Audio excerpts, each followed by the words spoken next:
Home to about 1,000 people, a typical day in Friedens is pretty quiet. The most noise you'll hear are the coal trucks rolling down the streets. But on the morning of September 11th, 2001, just minutes before United Flight 93 crashed, the plane passed over the town Friedens and its elementary school. It put a different level of fear on the day, but more of unknown. The rural farming community would never be the same. What was going to happen next? I remember a lot of people just saying, if they were able to hijack that many planes that day and crash them, when was it going to stop? Was this going to continue? State police alerted the school on an oncoming Boeing 757. We did not realize the magnitude of what was going on because we had not heard about the other planes at that point in time. As the danger of the situation rapidly unfolded, the priority shifted to keeping the children safe.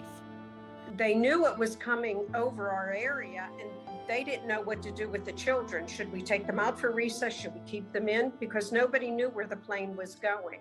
Soon, the horror of the day's events became all too clear. Secure your kiddos and keep them safe, because that was one of my jobs as a teacher, to keep the children in my classroom safe. Panicking families rushing to pick up their children as first responders rushed to the crash scene. My grandparents came to pick me up because they actually lived right down there. So they came over and picked me up, and I remember going to their restaurant, which is up the road a little bit, and we watched it on the TV. One of the students was then 5-year-old Marissa Mostoller, who is now a teacher herself. She says she can't recall much from that day, but the aftermath is more clear. I just remember a lot of memorials and talking, and one thing that I specifically remember is how many times we played or listened to the Proud to Be an American song. I distinctly remember that pretty vividly. Through all the fear and unknown that faced the world, the staff at Friedens never let any of their worries show to their children who couldn't understand what was happening. We did not turn on any TVs for any of the children to be seeing anything that was going on, because we as adults really didn't know what was going on and how to handle it at that point as well for ourselves.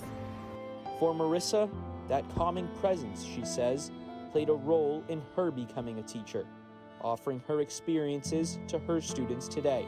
I always try to tell them that I was your age whenever this had happened, so that was a very long time ago, and discussing just what happened and how it made me feel. 20 years later, the heroes on board Flight 93 continue to be honored each year at the old Friedens Elementary School, which closed in 2012.